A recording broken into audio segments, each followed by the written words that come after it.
Rain began as a whisper against the tall window panes of the velvet room, but now it beat in urgent rhythms, each drop a small drum striking cold glass. Olivia Hayes hardly noticed. Her feet ached deep into the bone. Her lower back burned with the familiar sting that came after 10 straight hours on her feet, and her mind was busy doing what it always did at the end of a shift, calculating whether tonight's tips would cover the overdue electric bill, or whether she'd have to choose again between keeping the lights on and buying groceries, like she always did. She pressed her face into a pleasant smile. She'd perfected this mask over 4 years of carrying trays and taking orders. A smile that never reached her eyes. A posture that made every customer believe she was happy to serve them. A voice that made each person feel like they were the only concern in her world.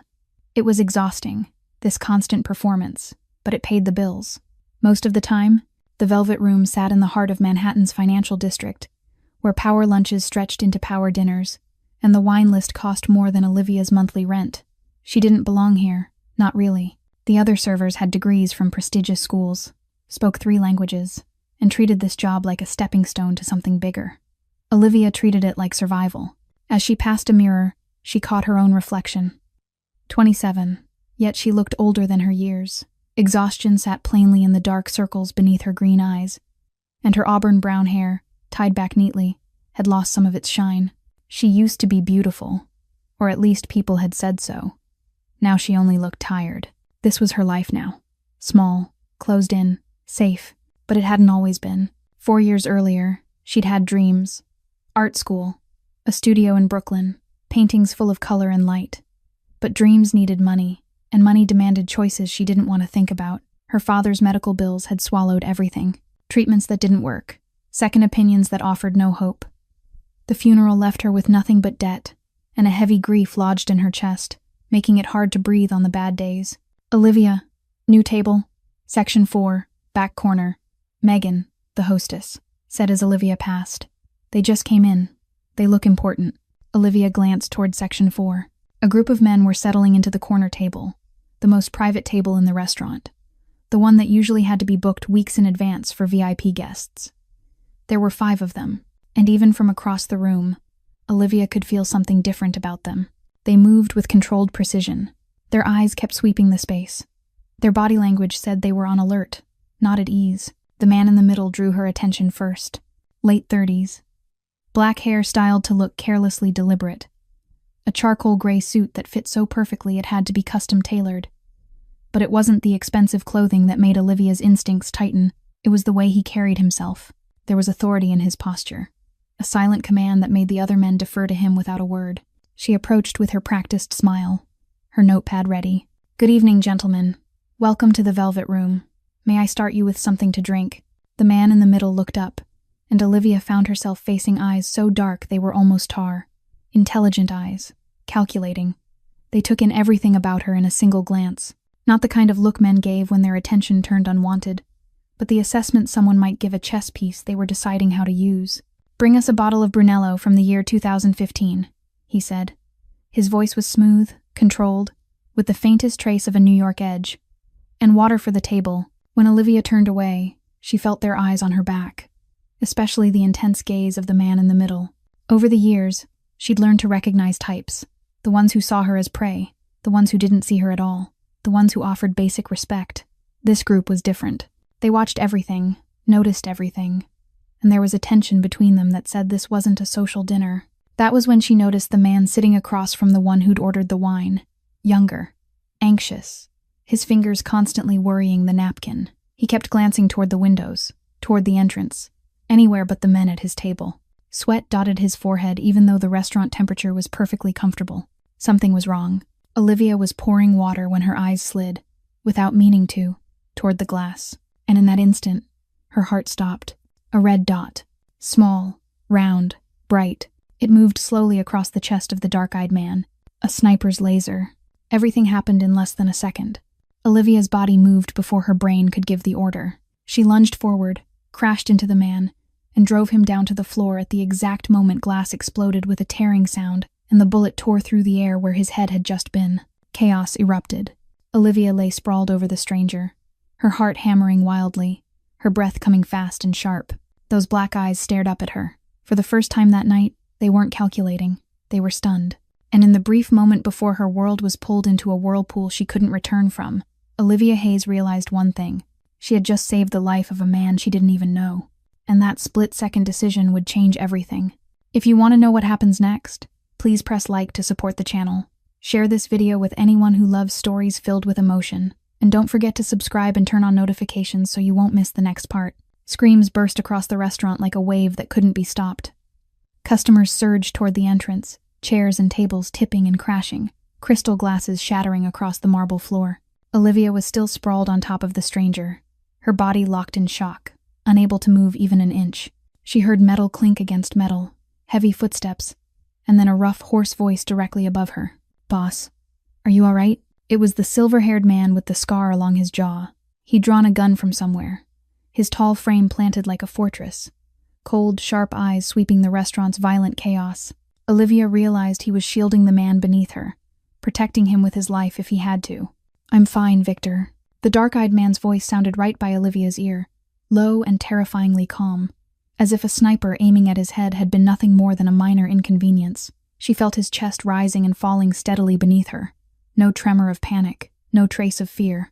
She wondered what kind of person could stay that composed after escaping death by a breath. "Can you get up?"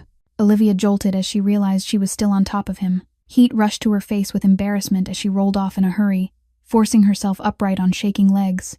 The dark-eyed man stood with smooth ease, brushing dust from his expensive suit, as though he'd merely stumbled, not narrowly avoided an assassination. Olivia looked around.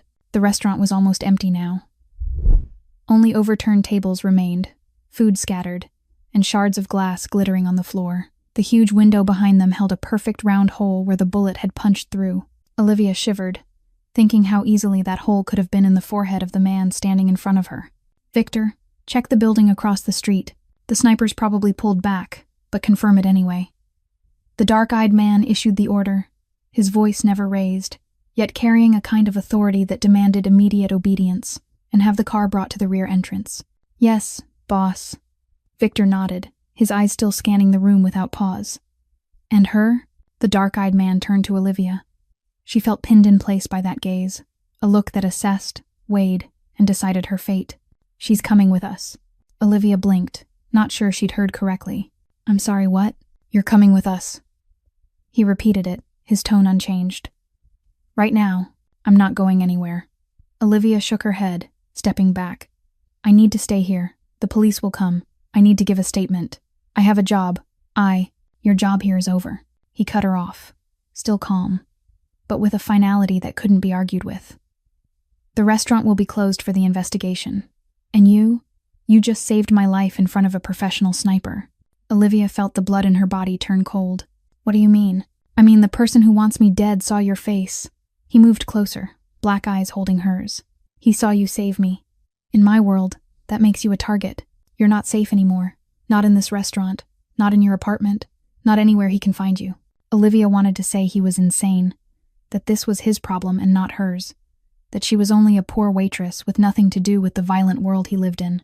But looking into those black eyes, she knew he wasn't lying. And worse, she knew he was right. "I'm Marcus Thornton." He said it as if the name explained everything. "And I owe you my life. The least I can do is keep you alive long enough to repay that debt."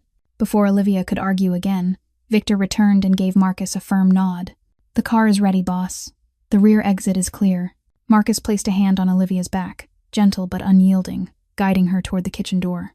"Let's go." Olivia wanted to fight, to scream, to run, but her feet followed him as if they had a will of their own. Maybe she was too shocked to think. Maybe some part of her knew he was right. Or maybe, just maybe, because for the first time in 4 years, someone had seen her, truly seen her, and said she mattered enough to be protected. They moved through the empty kitchen, where the cooks had fled long ago, and out the rear door, where a sleek black car waited. Victor opened it, and Marcus gently urged Olivia inside. She sank onto soft leather, completely out of place in this luxury, still wearing her wrinkled waitress uniform and cheap flat-soled shoes. Marcus slid in beside her, the door shut with a soft click. The car rolled smoothly into the rainy night, leaving the velvet room behind, leaving Olivia's old life behind, carrying her into a world that was utterly unfamiliar. And as Manhattan's lights streamed past the window, Olivia realized she had just stepped through a door she could never walk back through. The car came to a stop in front of a glass and steel skyscraper. Rising so high, Olivia had to tip her head back to find the top. The rain was still falling, but a black umbrella was already open when she stepped out, Victor standing there to shield her and Marcus as if this were something he did every day. Maybe it was. They crossed a grand lobby with polished marble floors, where a security guard bowed to Marcus without asking a single question. Then into a private elevator, the kind that required a special keycard to activate. Olivia stood in the corner, trying to make herself smaller, painfully aware of the contrast between her wrinkled waitress uniform and Marcus's perfectly tailored suit. She could catch the faint trace of expensive cologne on him, while she was certain she smelled like sweat and kitchen grease. The elevator doors opened, and Olivia stepped into another world. The penthouse spread out before her like a dream she wasn't meant to touch. The ceiling soared overhead, crystal chandeliers glittering above. Dark oak floors shone so brightly she could see her reflection in them. Abstract paintings hung on the walls, the kind Olivia knew cost as much as her entire apartment in Queens. But the most breathtaking thing was the massive wall of glass in the distance, where all of Manhattan unfurled like a carpet of shimmering light beneath the night rain. Olivia stood rooted in place, not daring to take another step. Her cheap flats were wet and dirty, and she was afraid she'd stain the expensive wood. She felt like an ink blot on pristine white paper. Out of place, unwelcome, and wrong. "You can sit down." Marcus's voice came from behind her, and Olivia startled. He'd removed his suit jacket and loosened his tie.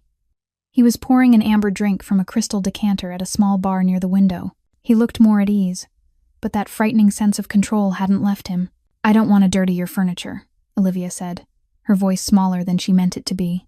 Marcus turned to look at her. One corner of his mouth lifted into something that might have been a smile, or might have been amusement without warmth. "Furniture can be replaced. Sit." Olivia obeyed, lowering herself onto the edge of a cream-colored leather sofa, her back rigid, hands folded on her lap like a child called into the principal's office. Marcus walked toward her, but he didn't sit. He stood across from her with his drink in hand, black eyes watching her with a curiosity she couldn't decode. "Why did you do it?" The question landed cleanly, with no detour. "Do what?" Olivia asked, even though she knew exactly what he meant. "Save me." Marcus tilted his head, his gaze never leaving her. "You didn't know who I was. You didn't owe me anything. Most people would freeze or run the second they saw a sniper's laser. But you lunged. Why?" Olivia was quiet for a moment, asking herself the same thing. Why? She wasn't a hero. She wasn't brave. She was only a tired waitress trying to make it through one day at a time. "I don't know," she admitted. "I saw the red dot, and my body moved on its own. I didn't think. I just acted." Marcus stared at her, as if he were trying to read whether she was lying. Then he nodded slowly. "Do you know who I am?" "Marcus Thornton." Olivia shook her head. "The bartender at the restaurant said you're a Mafia boss." She heard how ridiculous the word sounded, like something pulled from a cheap movie. But Marcus didn't laugh. He only took a sip of his drink, his eyes still fixed on her. "He was right," Marcus confirmed, as calmly as if he were talking about the weather. "I control half the operations in New York. Some people call me a boss. Some people call me a monster. Depends on which side they're on." Olivia felt the blood in her veins go cold. She was sitting in the penthouse of a Mafia boss. She had just saved the life of a Mafia boss. Her life had turned in a direction she'd never once imagined. High heels clicked against the wood floor, and a woman stepped out from the inner hallway. She looked around 34, long black hair tied neatly back, wearing an ash-gray women's suit cut to perfection, a tablet in her hand. Her sharp eyes swept over Olivia with cool appraisal, as if evaluating merchandise that didn't meet standard. "Boss, I've received Victor's report. The sniper has withdrawn, no trace left behind." The woman spoke with professional calm, not a hint of emotion. "Who is she?" "Diana, this is Olivia Hayes," Marcus said. "She's the one who saved my life tonight."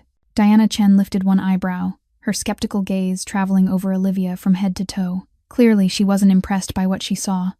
A soaked, rumpled waitress with the wide, frightened eyes of a rabbit cornered by a predator. "She'll be staying here," Marcus continued, his voice leaving no room for argument. "Set up the downstairs guest room for her, and prepare clothes, personal items. She'll need everything." Staying, Olivia shot to her feet. "I can't stay here. I have my apartment. I have my job." "Your job is gone," Marcus cut in. "And your apartment isn't safe. I'll pay you double what you made at the restaurant until this is resolved." Olivia opened her mouth to protest, but no words came. Double. That would mean she could pay off debt faster. She could stop worrying about the electric bill and groceries. But what was the cost? Living in the home of a mafia boss. Diana looked at her with cold eyes, then turned to Marcus. "I'll arrange it," she said curtly, then turned on her heel and walked away, her heels tapping a steady rhythm across the wood. Olivia watched Diana disappear down the hallway, then looked back at Marcus. He'd turned away from her, staring out through the glass, the posture of a man carrying an entire empire on his shoulders, broad and dark against Manhattan's night sky. "Get some rest," he said without turning around. "Tomorrow will be a long day." And Olivia stood there, in the middle of that glittering, luxurious penthouse, in her filthy waitress uniform, wondering what she'd just done to her life. That night, Olivia couldn't sleep. She lay on a bed 3 times the size of the narrow single in her queen studio, the sheets so soft she was afraid she'd sink into them and never rise again. The guest room Diana had arranged for her was larger than the apartment she rented, with a private bathroom lined in marble and an empty closet big enough to hold an entire boutique. She stared at the ceiling, her mind spinning with 1,000 questions. What was she doing here? Should she stay, or should she find a way to run the moment an opening appeared? Her life was complicated enough already. She didn't need a mafia boss added to her list of problems. The next morning, Olivia woke with swollen eyes from the lack of sleep and a new resolve. She would thank Marcus Thornton for worrying about her safety, but she would refuse to stay. She had a life of her own, no matter how miserable it was. She didn't need anyone's charity. She found her way to the main living room, where Marcus sat reading the newspaper at the long dining table, a steaming cup of coffee in front of him. He'd changed into a fresh suit, still perfect, as if he'd stepped out of a fashion magazine, with no sign at all of a man who had almost been assassinated the night before. "I need to talk to you," Olivia began, forcing her voice to hold steady. Marcus lowered the paper, dark eyes fixed on her in quiet expectation. "Thank you for being concerned about me, but I can't stay here. I have a job. I have bills to pay.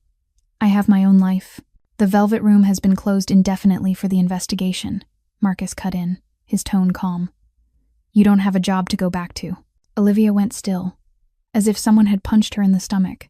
"And your apartment in Queens," Marcus continued, his eyes never leaving her. "Victor had it checked. There are signs someone's been watching the place. If you go back now, you'll be dead within 24 hours. Olivia wanted to sit down, but there was no chair close enough. Her knees felt weak, as if the floor were tilting under her. "I don't understand," she whispered. "Why would they want to kill me? I'm just a waitress. I don't know anything about your world." "Because you intervened." Marcus stood, walking toward her. "Because you saved my life in front of them. In the eyes of my enemies, that makes you my ally. And my allies are their enemies." Olivia closed her eyes, trying to steady her breathing as it turned quick and shallow. She thought of her tiny studio, the place she'd lived for 4 years, the cracked wall, the rusted faucet, the neighbor's noise at midnight. She thought of the stack of unpaid bills on the table, of the $80,000 of debt from her father's medical costs she was still trying to pay down month by month. She thought of the loneliness, the long, sleepless nights, the feeling of being invisible in a city of millions. What did she have left to lose? The answer came with a clarity that hurt. Nothing. She had nothing. No family, no close friends, no future. Only the slow grind of daily existence, waiting for something that never came. And now, for the first time in 4 years, someone stood in front of her and said she mattered, that she needed protecting, that her life had value, even if that someone was a mafia boss.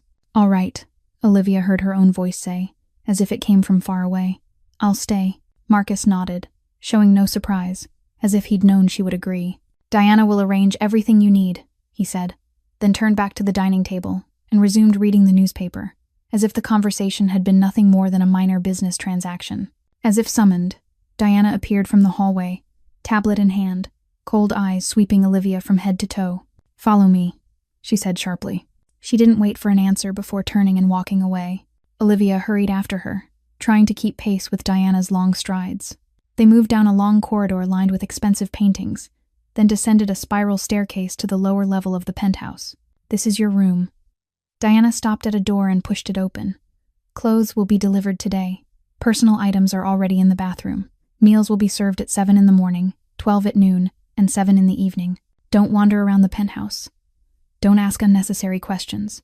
And don't bother the boss unless you're called." Olivia nodded, feeling like a child being scolded. Diana looked at her a moment longer, the skepticism in her eyes undisguised. "I don't know who you are or what you want," she said, her voice cold as ice. "But I'm watching you. If you do anything that harms the boss, I'll make sure you regret it." Then she turned away, leaving Olivia alone at the doorway, wondering whether she'd just stepped into a refuge or a prison. The first week in the penthouse passed like a strange dream Olivia couldn't wake from. She learned to move through the luxury like a ghost, trying not to disturb anyone, not to touch anything, not to take up too much space. But no matter how much she tried to shrink herself, her eyes kept watching, and what she saw slowly began to sketch a portrait of Marcus Thornton's world, a picture far more complicated than anything she'd imagined. Every day, dozens of people came and went through the penthouse. Men in expensive suits, faces tight with strain, black leather briefcases clamped under their arms. Private meetings unfolded inside Marcus's office, the thick oak door shut tight, only muffled, low voices bleeding through without clear words. Victor always stood guard outside like a stone statue, his cold, sharp eyes sweeping over anyone who came near. Diana moved constantly with her tablet in hand, arranging schedules, answering calls, handling hundreds of tasks Olivia couldn't even guess at. One night, Olivia caught fragments of a conversation by accident when she went to get water in the kitchen. Marcus's voice was low and cold, speaking about the East Side, about shipping routes, about numbers Olivia didn't understand but knew, with certainty, weren't legal. She realized he wasn't just an ordinary boss. Marcus Thornton controlled nearly half of New York's underworld, from gambling to loans, from protection rackets to deals she didn't dare name. He was a king in a dark kingdom, where law didn't exist, and power was measured in blood. And yet the strange thing was, the more Olivia watched, the more she saw other sides of Marcus, sides that didn't match the image of a cold mafia boss she'd built in her mind.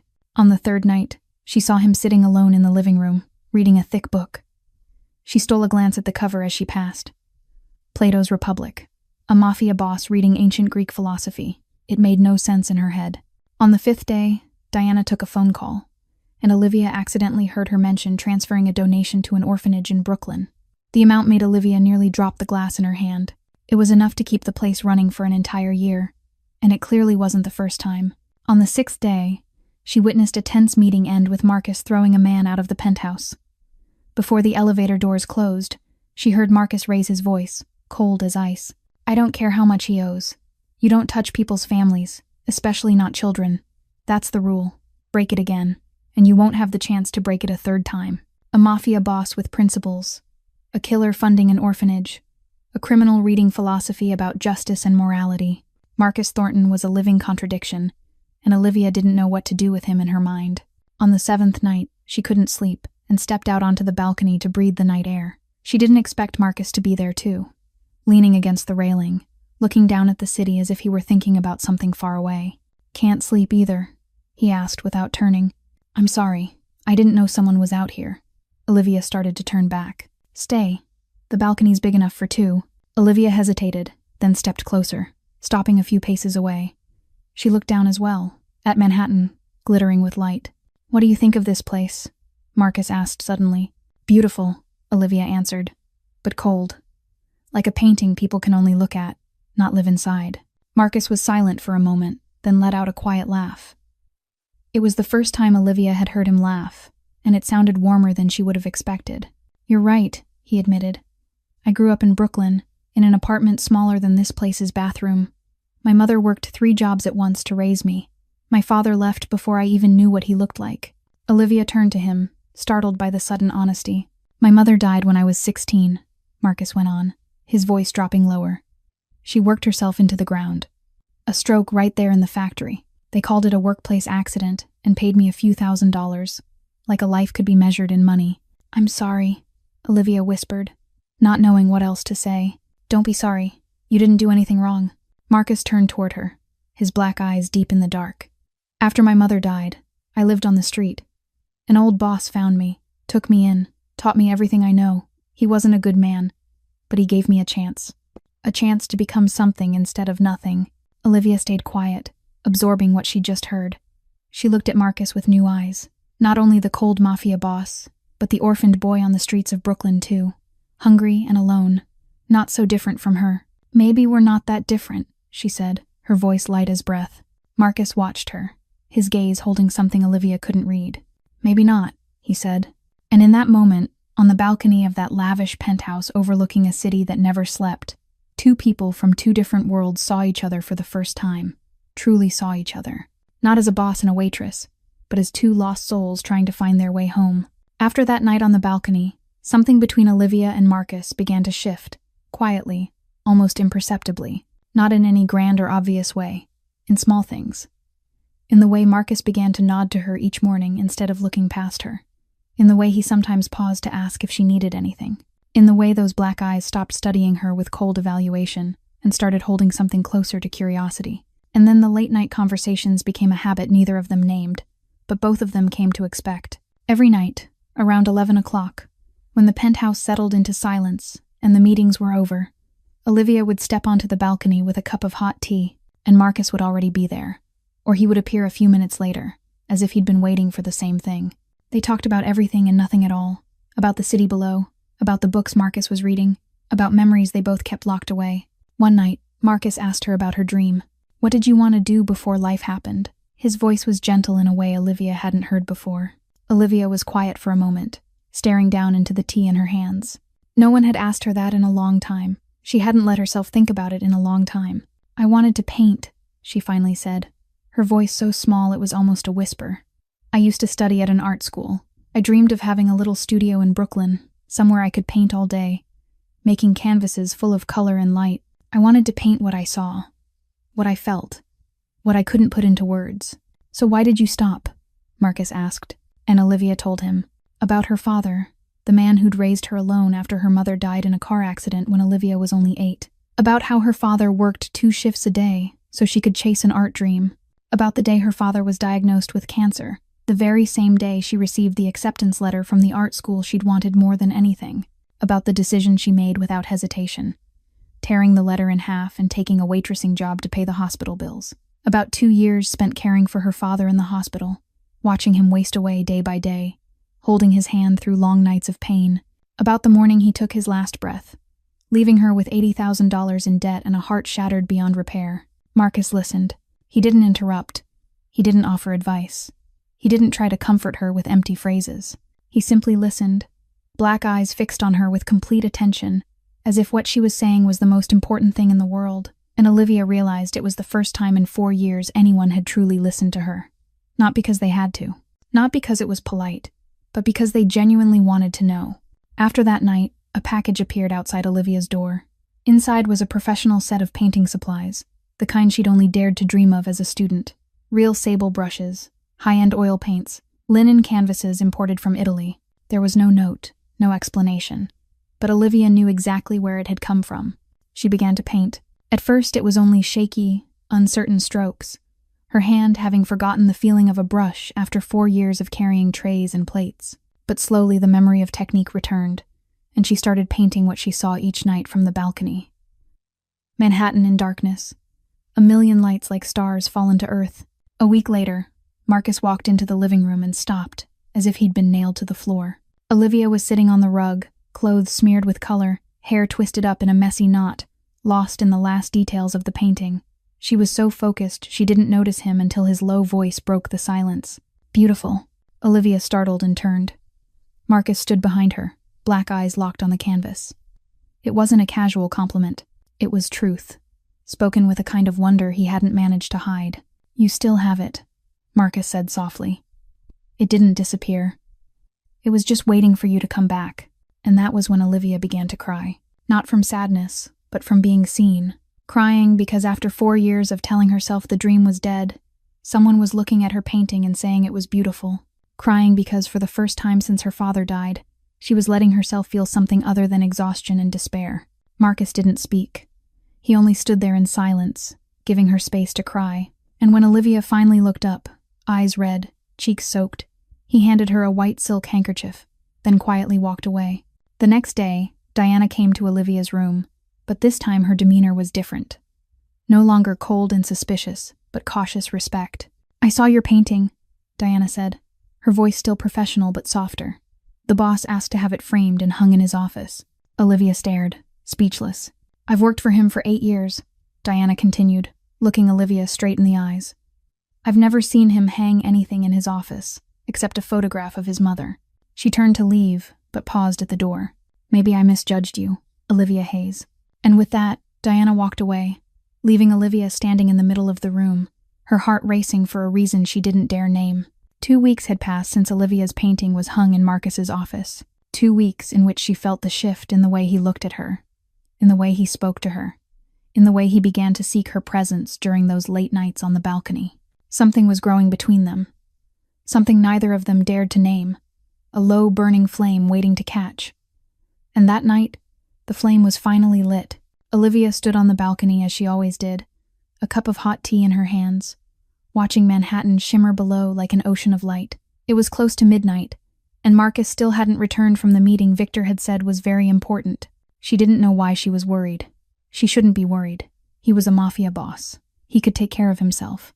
And yet her heart still tightened every time she heard the elevator open, and it wasn't him. Familiar footsteps sounded behind her, and Olivia turned.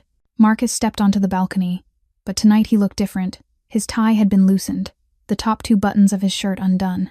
His black hair, usually combed neatly into place, slightly disheveled, as if he dragged his hand through it more than once. And his eyes, those black eyes that were usually cold and controlled, were burning now with something Olivia couldn't quite read. "Did the meeting go well?" she asked softly. Marcus didn't answer right away. He moved to stand beside her, both hands braced on the railing, looking down at the city with a weariness he rarely allowed to show. "I almost lost a deal worth millions tonight," he said at last, his voice low and taut, "because I couldn't focus, because my mind kept going somewhere else, to someone else." Olivia felt her heart miss a beat. "I built this empire over 20 years, Marcus continued, turning to look at her, from a street kid with nothing in his hands. "I sacrificed everything, did everything, to get what I have today. I never let anything, or anyone, distract me. That's a survival rule in my world." He stepped closer, and Olivia realized she was holding her breath. "But then you showed up," Marcus said, his voice dropping into something close to a whisper. "A waitress who threw herself in front of a bullet, without even knowing who I was. A woman who looked at me and didn't see a boss or a monster, but a person. And now I'm standing here, risking everything I've built. Because of you." Olivia wanted to say something, to ask him what those words meant, to run, because she was afraid of what she was feeling.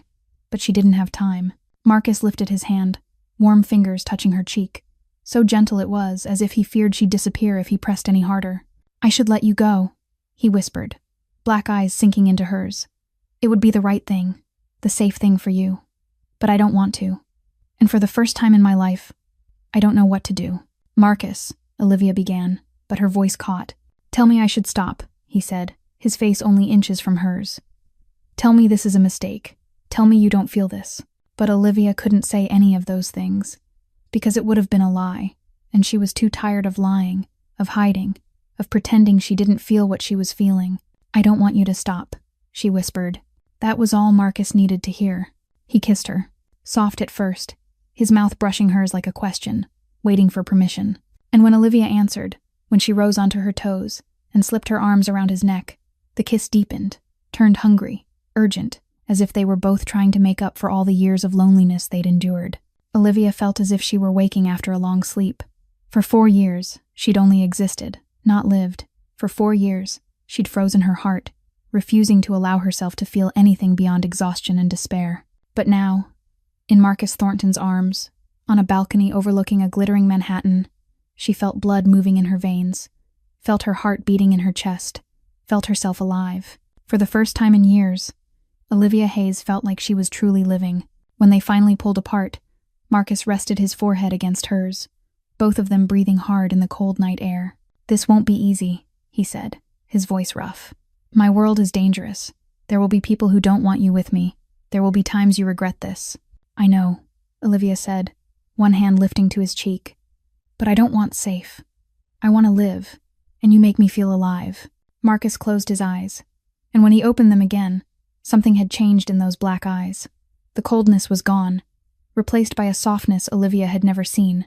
"Then stay with me," he said. "Not as a guest, but as someone who belongs here, who belongs to me." Olivia nodded, and Marcus kissed her again. That night, beneath Manhattan's lights and a sky full of stars, what was between them officially began. Not a boss and a waitress, but Marcus and Olivia, two lost souls who had found each other in the middle of a world gone wild. A week after their first kiss, Olivia began to settle into the new rhythm of life in the penthouse. She no longer felt like an intruder. She felt like a part of this place, even though there was still so much she didn't understand about Marcus's world. During the day she painted while he handled business. At night they shared balcony conversations and sweet kisses beneath Manhattan's lights. Everything felt perfect. Until that afternoon, Olivia was on her way from her room to the small library at the end of the hall, where she'd discovered an extraordinary collection of art books Marcus had told her she was free to use. She passed a small room near the stairs. The door was slightly open, and a voice drifting out made her stop short. It was Nathan Cole, the man she'd seen sweating in the restaurant on that first night. The man she knew was one of Marcus's close associates. "He'll be at the warehouse on Saturday," Nathan said into the phone, his voice lowered as if he feared being overheard. "Only Victor and 2 others will be with him. This is the best chance. If you place men there ahead of time." Olivia stood frozen, her heart thundering in her chest. She held her breath, trying to catch more. "I know what I promised," Nathan went on, his voice tight with strain. "Lorenzo, you need to be patient. I've worked for Thornton for 10 years. He trusts me. If I move too fast, everything falls apart. But this Saturday, I guarantee you'll have the chance to finish him." Olivia took one step back, and the wood floor gave a soft creak. Inside the room, Nathan went silent. She didn't wait another second. She turned and moved away as quickly as she could without making noise, her heart beating like it wanted to break free of her ribs. When she reached her room, Olivia shut the door and leaned against it, fighting to control her breathing as it turned shallow and fast. Her mind spun around what she'd just heard. Nathan Cole, a man who'd worked with Marcus for 10 years, was betraying him, selling information to someone named Lorenzo, planning to have Marcus killed this Saturday. She had to tell Marcus. That was the first thought that rose in her mind. But then doubt seeped in. Who was she to accuse a man who'd been with Marcus for a decade? She was only a waitress who'd arrived a few weeks ago, someone who didn't understand this world. What if she was wrong? What if she'd misheard? What if Marcus didn't believe her and thought she was trying to cause division inside his organization? But if she was right and she said nothing, Marcus would die. The image of those black eyes watching her each night, the rare smile he gave only to her, the memory of his mouth on hers, all of it rose in Olivia's mind. She couldn't lose him. She couldn't let him walk into a trap without knowing. She made her decision. That night, when Marcus came back from his meeting, Olivia was waiting for him in his office. Her face was pale, and her hands trembled slightly as she told him what she'd heard, word by word, leaving out nothing. Marcus listened in silence, his face unreadable. When Olivia finished, he stood motionless for a long moment, black eyes fixed on nothing, as if he were processing the information she'd just given him. "Nathan has worked for me for 10 years, he said at last, his voice low and steady in a way that was almost frightening. "He's one of the few people I trust." Olivia felt her heart sink. He didn't believe her. "I know it's hard to accept," she said, her voice shaking. "But I heard what I heard. He said the name Lorenzo.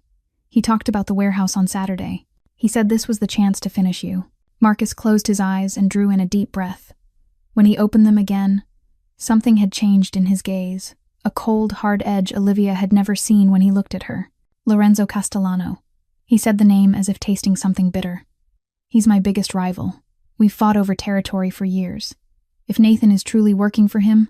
He didn't finish the sentence, but Olivia understood. If Nathan was a traitor, it meant every piece of information about Marcus's operations over the last 10 years could have been leaking.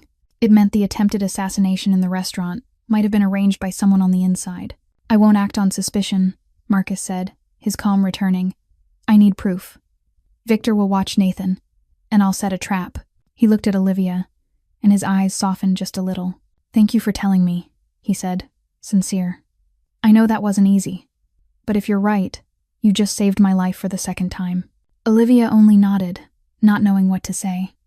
She hoped she was right, and she also hoped she was wrong, because if she was right, it meant Marcus had been betrayed by one of the people he trusted most, and she knew that pain would cut deeper than anything. 3 days later, Victor returned with proof that couldn't be denied. Images of Nathan meeting Lorenzo's men at a coffee shop in Brooklyn, a recording of a phone call Victor had secretly captured, documents showing money transfers from an offshore account into Nathan's hidden account. The truth was clear. Nathan Cole, the man who'd worked with Marcus for 10 years, was the traitor, and the attempted assassination at the Velvet Room that night, the one Olivia had stopped, had been arranged by him as well. Marcus stood in his office, staring at the evidence spread across the desk, his face carved from stone. And in that moment, Olivia saw what few people ever saw. A small fracture in the steel shell Marcus kept around himself, the pain of betrayal from someone he'd once considered a brother. On Friday night, one day before Nathan's plan was meant to unfold, Marcus called an emergency meeting in his office.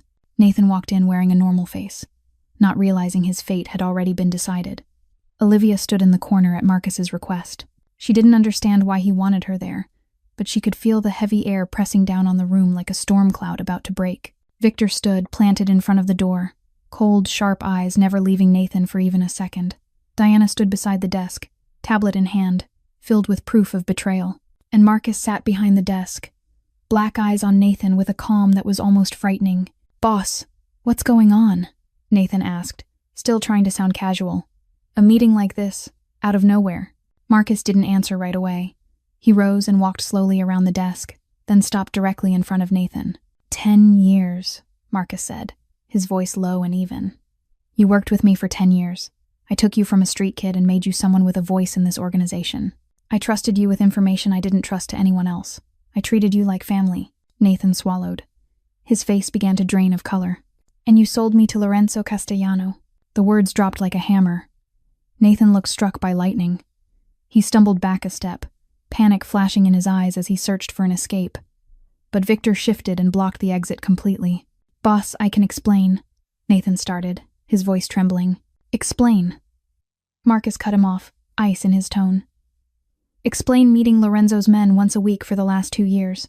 Explain the $500,000 in your Swiss account. Explain feeding them my schedule so they could put a sniper on me in that restaurant." Nathan collapsed. His knees hit the floor. His hands came together like a prayer. "Lorenzo threatened my family," he said, his voice ragged. "He knows where my mother lives, where my sister works. He said if I didn't cooperate, he'd kill them.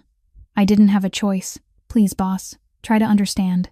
Olivia watched Nathan kneeling on the floor, and part of her felt pity. She understood the power of a threat, the helplessness of not being able to protect the people you loved. But then she remembered the red laser dot on Marcus's chest that night in the restaurant, remembered the bullet that had nearly gone through his head, and the pity vanished. Marcus looked down at Nathan. His face showed nothing. "Do you know who saved my life that night?" he asked, his voice still steady in a way that was almost chilling. "A waitress. A woman who didn't even know who I was. She didn't owe me anything. She could have frozen and let the bullet end me, then gone on with her life as if nothing had happened. But she threw herself in front of it, risked her own life for a stranger." Marcus turned and looked at Olivia. For a brief moment, his eyes softened. Then the coldness returned when he faced Nathan again. "And you," Marcus continued, his voice dropping to something close to a whisper, sharp as a blade. "You owe me everything. Your life, your money, your position. All of it came from me. And you chose betrayal. You chose to sell my life to save yourself." Nathan cried, tears spilling down his cheeks. But Marcus didn't move. "I thought about killing you," Marcus said, as calmly as if he were talking about the weather. "That's the rule in this world. A traitor dies. But I won't do it. Not because I forgive you, because of her." He nodded toward Olivia. "She gave me a chance to live.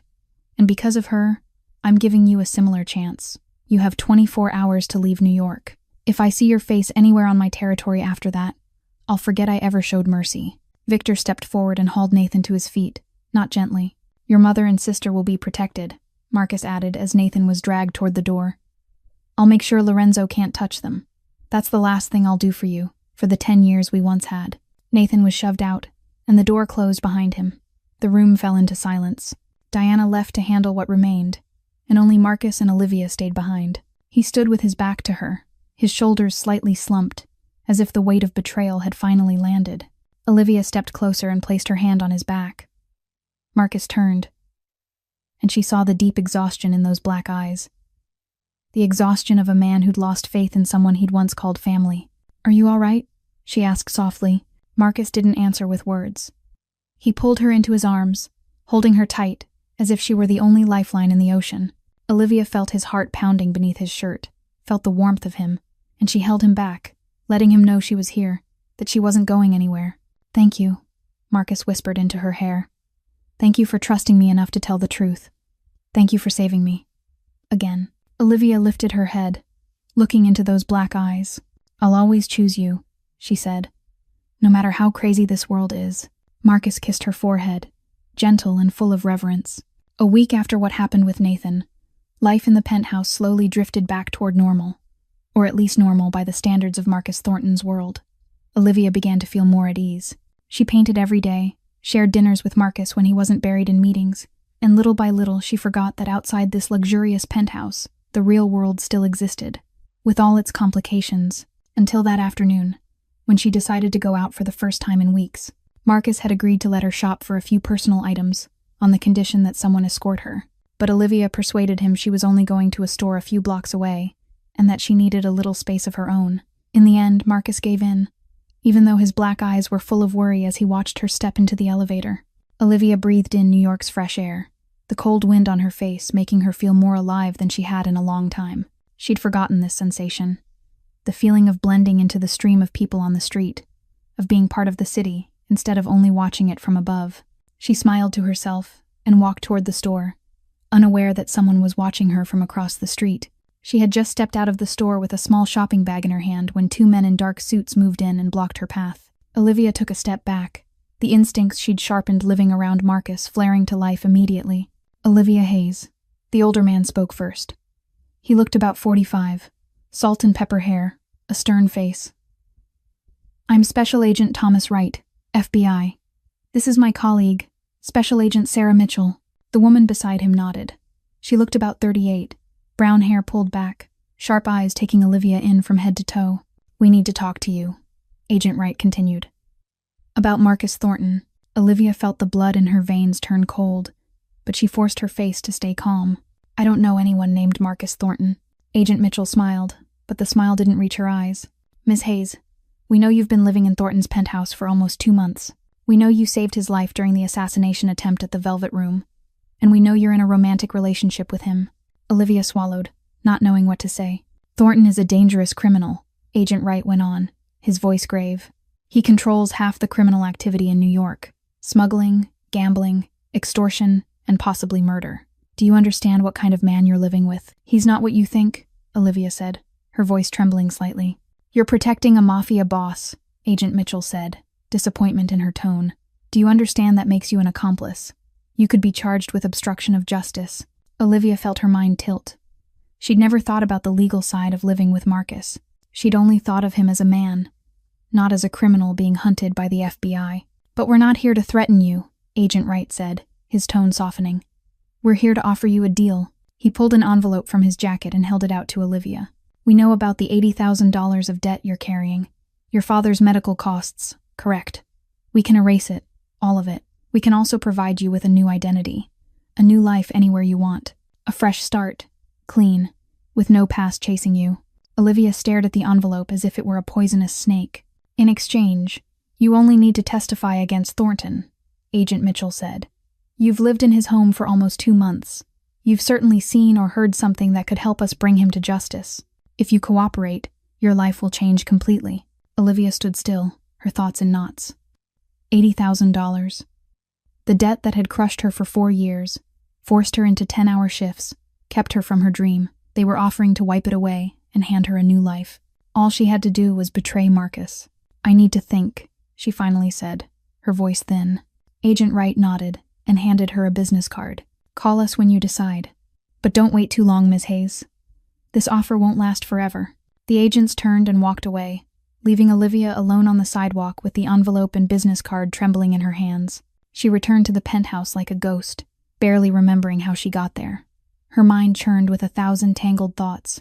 Part of her wanted to take the FBI's offer, escape the debt, escape this dangerous life, start over.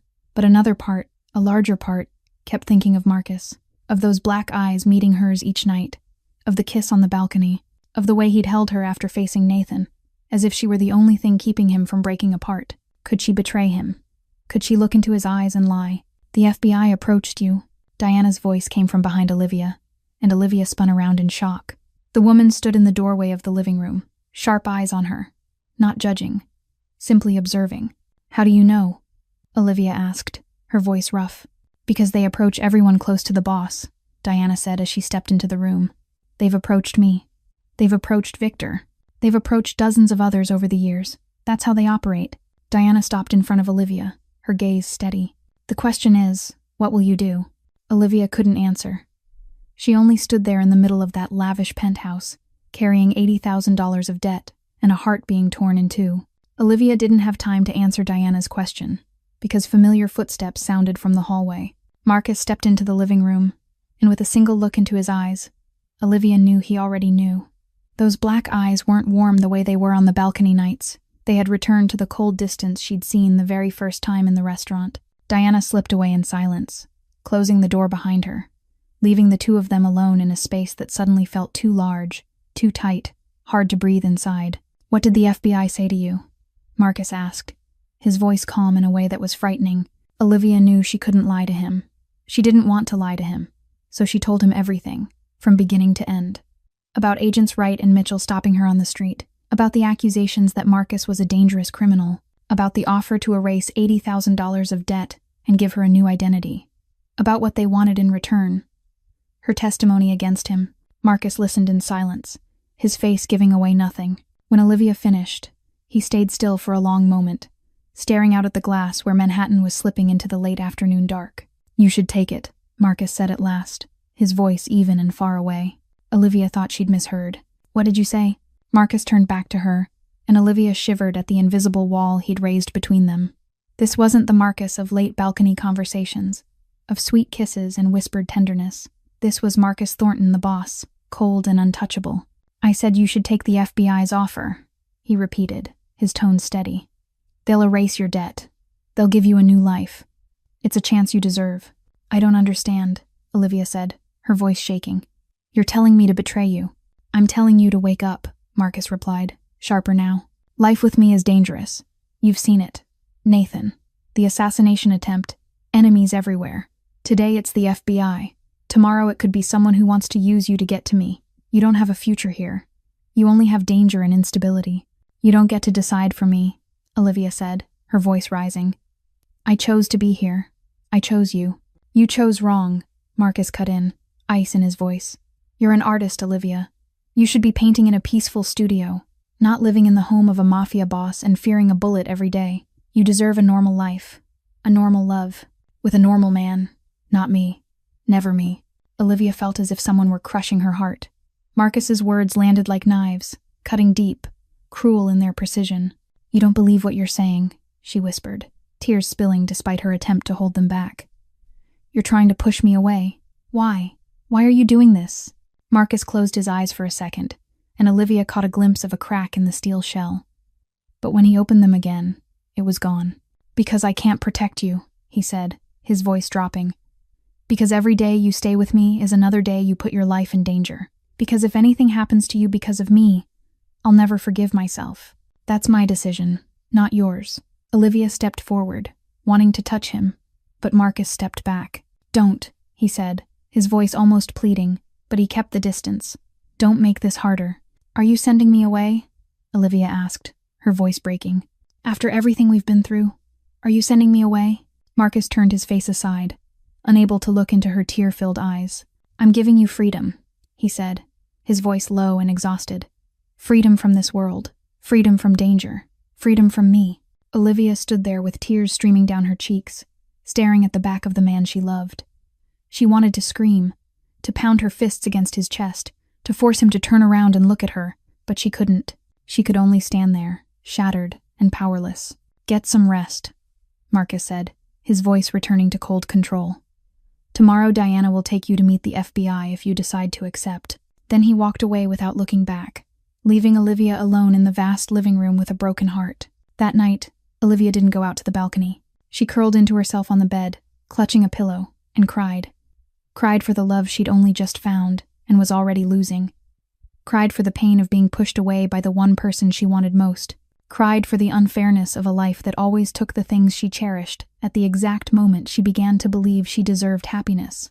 And upstairs, in the darkened office, Marcus stood by the window overlooking Manhattan, a glass of whiskey in his hand untouched. His black eyes were empty, but if someone looked closely, they would have seen a single tear slide down his cheek before he wiped it away quickly. Pushing her away was the right thing. Pushing her away would keep her safe. He repeated it in his mind again and again. So why did it hurt this much? The next morning, Olivia woke with swollen eyes and a heart that felt weighted down with stone. She didn't know how long she'd slept, or whether she'd truly slept at all, or only drifted in that half-awake haze where the mind keeps circling the same words until they lose all meaning and still keep cutting. He wanted her gone. He was giving her freedom. But why did freedom feel so much like being abandoned? She still hadn't decided what she should do. Part of her wanted to call the FBI, accept their offer, and step out of this insane life. But another part of her, the larger part, couldn't bear the thought of betraying Marcus, even after he'd pushed her away. She loved him, and love didn't vanish just because the other person said cruel things. At noon, Diana knocked on her door and told her she could go out for some air if she needed it. Marcus had left the penthouse early, and no one knew when he'd be back. Olivia realized this was her chance to think alone, without those black eyes on her, without his presence pulling her focus in every direction at once. She walked out of the building with no destination in mind. She only wanted to move, to empty her head through the simple rhythm of footsteps. New York was loud the way it always was, a river of people who didn't notice the small woman with reddened eyes drifting along the sidewalk. She made it about 2 blocks before a black van pulled up beside her. She didn't even have time to react. The door slid open. 2 large men jumped out. One clamped a cloth over her mouth, the sharp stink of chemicals hitting her like a fist. The other hauled her into the van. It happened in less than 10 seconds. Fast and practiced. So clean, no one on the street seemed to register what had just occurred. When Olivia came to, she found herself sitting on a wooden chair in a dark, filthy room.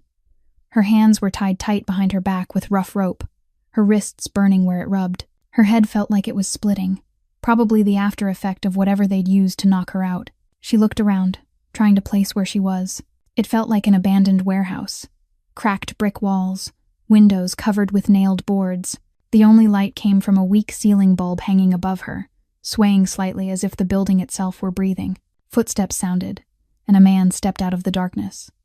He looked around 50, salt and pepper hair slicked back, wearing an expensive suit that seemed out of place in this ruin. His eyes were cold. The smile on his mouth carried triumph and cruelty. "You're awake," he said, his voice touched with a faint Italian lilt. "Good. I hate waiting." "Who are you?" Olivia asked, her voice rough with thirst. "Lorenzo Castellano," he introduced himself, bowing with a mocking flourish. "I believe you've heard my name. After all, you've been living with my enemy." Olivia felt her blood turn cold. Lorenzo Castellano, the man Nathan had sold information to, the man who wanted Marcus dead. "What do you want?" she asked, forcing her voice not to shake. Lorenzo laughed, the sound echoing through the empty warehouse. "Can't you guess? I want Marcus Thornton. And you, little girl, are the perfect bait." He stepped closer, bending down until he was staring straight into Olivia's eyes. "Thornton will come for you. I know he will. He can pretend to be cold. He can push you away. But a man like him never leaves the woman he loves in danger. And when he comes, when he walks into this trap to save you, that's when he dies." Olivia shook her head, trying to keep her tone steady while her heart slammed against her ribs. "He won't come," she said. "I'm not important to him. He already sent me away." Lorenzo looked at her with pity laced with mockery. "You don't understand men, little girl," he said, straightening. "Men push away the people they love the most when they're most afraid of losing them. Thornton pushed you away not because he doesn't care, but because he cares too much." He turned and walked toward the door, pausing at the threshold. "Rest. You'll need your strength for the performance to come." The door shut, leaving Olivia alone in the dark, with rope biting into her wrists and fear filling her chest. News of Olivia's kidnapping reached Marcus in less than an hour after she disappeared. Diana was the first to realize something was wrong when she tried to contact Olivia to ask about lunch and no one answered. The security cameras outside the building captured the moment a black van pulled up. 2 men dragged Olivia inside, and the vehicle vanished into New York traffic. When Marcus watched the footage, his face didn't show a single emotion, but his hand clenched so hard his knuckles turned white, and the glass in his hand shattered, shards slicing his skin without him noticing. 2 hours later, a message was delivered to the penthouse, an address for a warehouse on the outskirts of Brooklyn, along with a photo of Olivia tied to a chair, her face pale but her eyes still full of defiance, and a short line of text, "Come alone if you want her to live." Marcus called an emergency meeting in his office. Victor, Diana, and Marcus's most loyal men gathered, faces tight with tension, weapons already prepared. A map of the warehouse was spread across the desk. Entry points, exits, possible ambush positions, all marked with careful precision. "This is a trap," Victor said, his voice low and heavy with worry. "Lorenzo knows you'll come. He's waiting there with an army. You walk into that warehouse and you'll die." Marcus didn't answer. His black eyes stayed fixed on Olivia's photo. "Boss," Victor continued, stepping closer. "I understand she matters to you, but this is suicide. We can find another way. Negotiate. Trade. Anything but walking straight into the trap Lorenzo set." Marcus finally lifted his head and looked Victor in the eye. "I know it's a trap," he said, his voice deep and steady. "I know Lorenzo's waiting for me. I know I might die, but I still have to go." "Why?" Victor asked, not understanding. She's not just anything." Marcus cut in, his voice sharper. Then he exhaled, his shoulders dropping as if the weight of the whole world had settled there. "Victor, for 20 years, I've built this empire. People look at me and they see a boss. They see power. They see something to fear. No one sees the man behind all of it. No one, until she showed up." He looked back at Olivia's photo, his eyes softening in a way that was rare. "She saw me. Not Marcus Thornton the boss, just me. An ordinary man with scars and fear and a hunger to be loved. For the first time in my life, someone looked at me like that, and I pushed her away because I was afraid. Afraid she'd get hurt because of me." He turned back to Victor, his black eyes burning with resolve. "Now she's being held because of me, and I won't let her die, even if it means I have to die in her place." Victor was silent for a long moment, then nodded slowly. "Then we'll go with you," he said. "If this is the final fight, we'll fight beside you." An hour later, Marcus's convoy stopped about 500 meters from the warehouse. Night had already fallen, hiding them inside the dark. Marcus stepped out of the car, checked the gun in his hand, then looked at the men waiting for his order. "No one dies for nothing," he said, his voice hard. "The goal is to get her out and leave. Don't take a fight unless it's necessary. Understand?" A line of nods answered him. They approached the warehouse from multiple directions, moving in silence like ghosts. Marcus led the main team, Victor close at his side, sharp eyes scanning for danger. When they neared the front entrance, the first gunshot cracked through the quiet night. Chaos exploded. Bullets tore through the air from every direction, screams, shattering glass, metal striking metal. Marcus drove forward, dropping each enemy who blocked him, without hesitation. He moved with the deadly precision of a man forged in violence for 20 years, every shot finding its target. Then he felt it, a ripping pain across his left shoulder, burning hot like fire. He staggered but didn't fall, glanced down, and saw blood soaking into his shirt. A bullet had gone through his shoulder. Victor surged toward him, his face gone pale. "Boss, I'm fine," Marcus growled, pushing forward anyway. "Find her." They stormed into the warehouse, clearing room after room, taking down enemy after enemy, and finally, Marcus found her. Olivia sat there, her hands still tied, her face pale, but her eyes lit up when she saw him. Victor surged forward, creating a lethal perimeter to shield his injured boss. Despite the searing pain in his shoulder, Marcus pushed through the haze, his focus narrowed solely on the room where Olivia was held. Leaning on sheer adrenaline, Marcus guided Olivia toward the exit, while Victor provided suppressing fire, ensuring their escape into the New York night. Behind them, Lorenzo Castellano's empire was collapsing in a sea of fire. In the aftermath of the raid, Lorenzo Castellano was apprehended by federal agents while attempting to flee, his downfall accelerated by a trail of evidence Diana had carefully leaked to the authorities. They returned to the penthouse as dawn began to blush the Manhattan horizon. Marcus was taken straight to the bedroom, where a private doctor was already waiting to treat the wound. The bullet had gone through his shoulder and, by luck, missed bone in any major artery, but he'd still lost a fair amount of blood and needed rest. Olivia stayed beside the bed through it all, refusing to leave even though Diana asked more than once that she go shower and change. She was still wearing the filthy clothes from the warehouse, hair a mess, grime still on her face, and she didn't care. She only wanted to be near him, to make sure he was still alive, still breathing. When the doctor finally left and the room fell quiet, Marcus lay on the bed, shoulder carefully wrapped, his face pale from blood loss, but his black eyes were awake and fixed on her without blinking. Olivia sat on the edge of the mattress, hands on her thighs, not knowing what to say or do. Too much had happened in the last 24 hours. She felt like she'd lived through an entire lifetime. "You should get some rest," Marcus said, his voice rough and tired. Olivia shook her head. "I don't want to leave." Silence stretched between them, heavy with everything unsaid. Then Marcus exhaled, closed his eyes for a moment, and opened them again to look straight at her. "The FBI is still waiting," he said, steady, but with a tremor hiding underneath. "Their offer still stands. You can still go, Olivia, after everything that's happened. No one would blame you if you chose to leave this place. Leave me." Olivia felt her heart tighten. Even after he'd risked his life to save her, even after he'd been shot because of her, he was still giving her an exit, still trying to push her away, still believing she'd be happier without him. "Do you know what I thought when I was trapped in that warehouse?" Olivia asked, her voice trembling. "I thought you wouldn't come. I thought you pushed me away, and you'd let me die in there. Lorenzo said you'd come, but I didn't believe it. I thought I wasn't important enough." Marcus started to speak, but Olivia lifted a hand to stop him. "But then you showed up," she continued, tears sliding down her cheeks. "You walked into a trap you knew was a trap. You got shot because of me.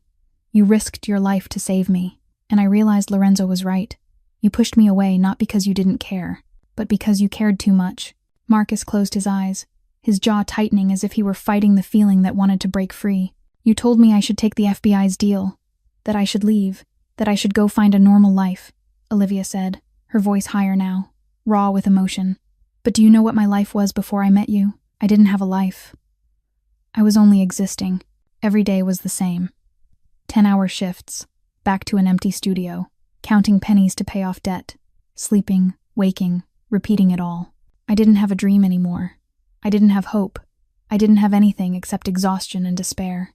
She took Marcus's hand and squeezed it tight. "And then you came into my life. And yes, your world is dangerous. Yes, life with you will never be normal. But for the first time in 4 years, I felt alive. You saw me when no one else saw me. You gave me brushes and asked me about my dream. You held me when I cried and you didn't judge me. You made me feel like I deserved to be loved, to be cared for, to exist." Olivia began to sob, no longer trying to hold anything back. "My old life isn't worth going back to, Marcus. There's nothing waiting for me there except debt and loneliness. But here, with you, I have everything. You're not keeping me trapped. You saved me. You saved me from the life I'd accepted as my fate."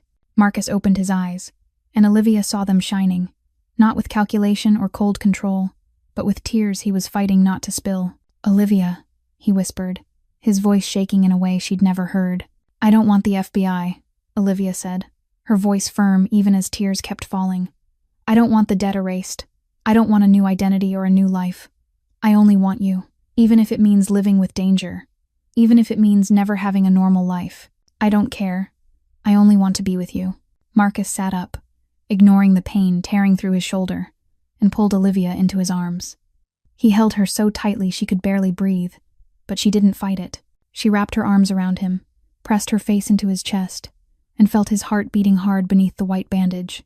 "I love you," Marcus whispered into her hair, his voice breaking with feelings he'd held back for too long.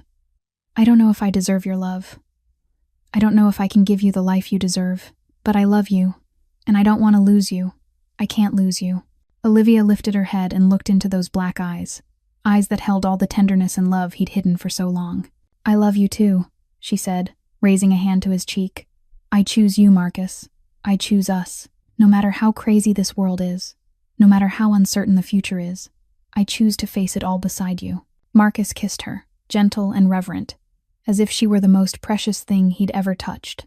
And in the highest penthouse in Manhattan, as sunrise poured through the glass, two people from two different worlds finally found each other. 6 months had passed since that fateful night at the warehouse, and Olivia Hayes's life had changed in ways she never could have imagined.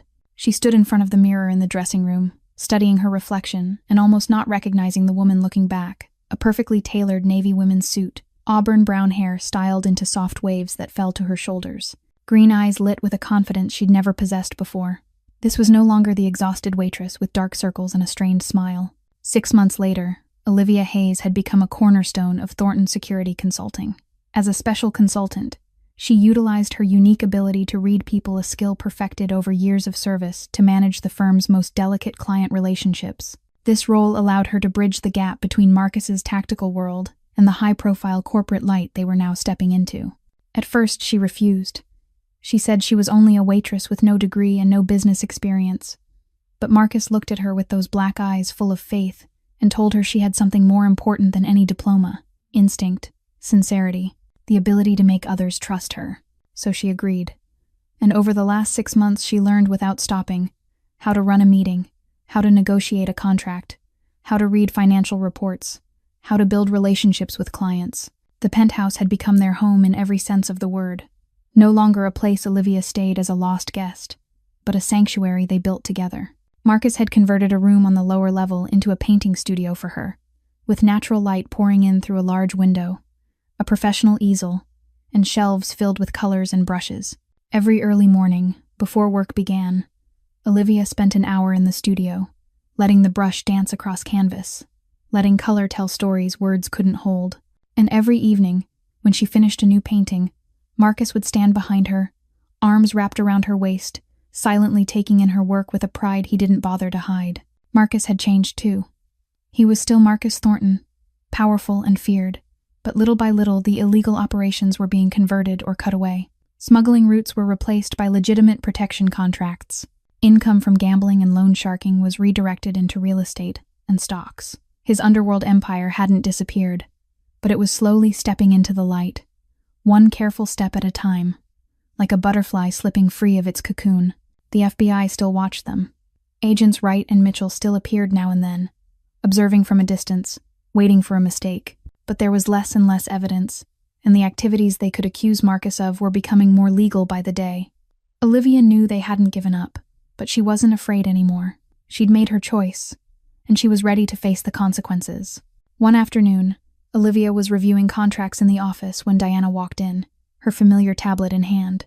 "The meeting with the new client has been confirmed for next week," Diana reported, then paused, looking at Olivia with an expression Olivia rarely saw on the face of the woman who was always so controlled. "Is something wrong?" Olivia asked. Diana was quiet for a moment, as if weighing her words. "I worked for the boss for 8 years, she said at last. "I've seen many people come and go. People who tried to change him. People who wanted to use him.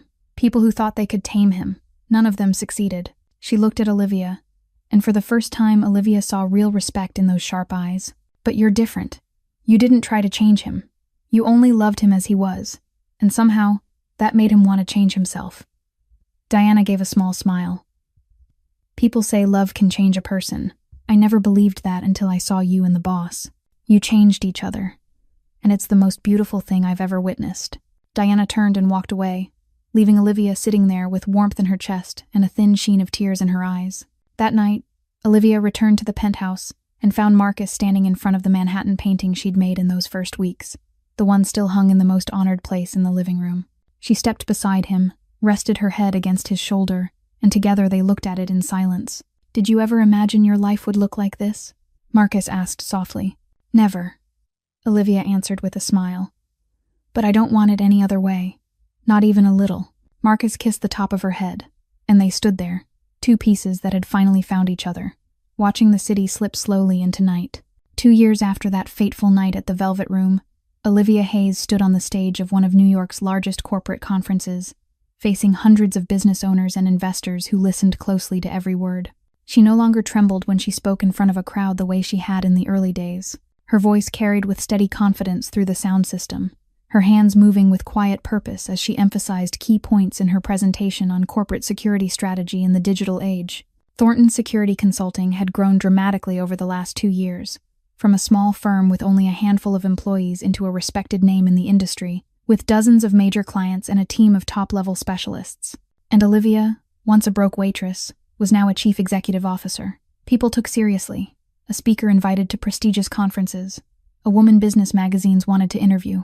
But throughout her presentation, her eyes still drifted now and then to the front row, where Marcus sat. He wore his familiar charcoal gray suit, his black eyes never leaving her for a second, and on his mouth was an openly proud smile he didn't bother to hide. Every time their eyes met, Olivia felt warmth bloom in her chest, as if 2 years hadn't dulled the spark she still felt every time she looked at him. The presentation ended to thunderous applause. Olivia bowed her head in thanks and stepped down from the stage, where Marcus waited with his arms open. He pulled her into an embrace without caring that hundreds of eyes were watching, and he whispered into her ear how proud he was of her. That evening, Marcus took Olivia to an elegant restaurant perched atop a skyscraper, a place where you could see all of Manhattan glittering below. They sat at the most private table, beside a large window, candlelight flickering between them. Olivia realized this was the most expensive restaurant in the city, the kind of place she'd only dared to dream about back when she was a waitress. And she smiled at life's irony. "Do you remember the first time we met?" Marcus asked, lifting his wineglass. "How could I forget?" Olivia replied, her eyes bright. "I was an exhausted waitress, and you were the mysterious customer with terrifying black eyes." Marcus laughed, the warm sound Olivia now heard every day. "That night, when you threw yourself in front of that bullet to save me. I didn't understand why a stranger would do that," he said, his voice lowering. "I lived in a world where everyone had an agenda. Everyone wanted something from me. But you didn't want anything at all. You acted on instinct, because your heart wouldn't let you stand there and watch someone die." He set the glass down and took Olivia's hand. "You saved my life that night, Olivia. Not just literally, but in every other way too. You saved me from the loneliness I thought was my fate. You saved me from the dark road I was walking. You gave me a reason to become better." Olivia felt her eyes burn, but she didn't speak. She only squeezed his hand tighter. Marcus reached into his jacket and pulled out a small velvet box, and Olivia's heart skipped. He opened it, and inside was a diamond ring that caught the candlelight and scattered it into sparks. So beautiful Olivia couldn't look away. "Olivia Hayes," Marcus said, his voice trembling with emotion. He didn't try to hide. "You saved my life that night at the Velvet Room. You changed my life in ways I never thought were possible. You loved me when I didn't deserve to be loved, and you stayed when I tried to push you away. You are the best thing that has ever happened to me." He looked straight into her eyes, black eyes shining with love he couldn't conceal. "Do you want to spend the rest of your life with me? Will you be my wife?" Tears ran down Olivia's cheeks, but they were happy tears, the kind of happiness she once believed she would never deserve. "Yes," she said, her voice breaking. "Absolutely yes. 1,000,000 times yes." Marcus slipped the ring onto her finger, then pulled her into his arms and kissed her in the middle of that elegant restaurant, beneath Manhattan's glittering lights and a sky full of stars. Olivia thought of the exhausted waitress standing in the Velvet Room 2 years earlier, the woman with dark circles under her eyes and a broken heart, the woman who believed her life would be nothing but a long chain of meaningless days. She thought of that split-second decision when she saw the red laser dot, the choice to throw herself forward and save a stranger without thinking. She hadn't known that act would change her life forever. She hadn't known it would lead her to love, to a career, to a happiness she once believed existed only in fairy tales. The best stories don't begin with once upon a time. They begin with a split-second decision that changes everything. They begin with the courage to act when no one expects it. They begin with a heart that knows how to love even when reason says it shouldn't. Olivia Hayes had learned that. And she'd learned something else too. Sometimes the bravest thing you can do is risk everything on a person, or a dream, that isn't perfect. True love doesn't come to the people who wait safely inside their comfort zone. It comes to the people who step outside and reach for it even knowing they might get hurt. Some debts can't be repaid with money. They're honored by building something beautiful together. And Olivia and Marcus's story is proof of that. Not perfect, full of trial, but real, and worth cherishing.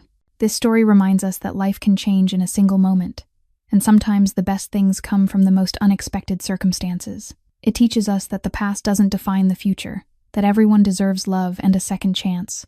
And most importantly, it reminds us that true love has the power to change a person, not by forcing them to become someone else, but by giving them a reason to want to become better on their own. If this story touched your heart, please hit the like button and share this video with the people you love. Don't forget to subscribe to the channel and turn on notifications so you won't miss the moving stories we bring you every day.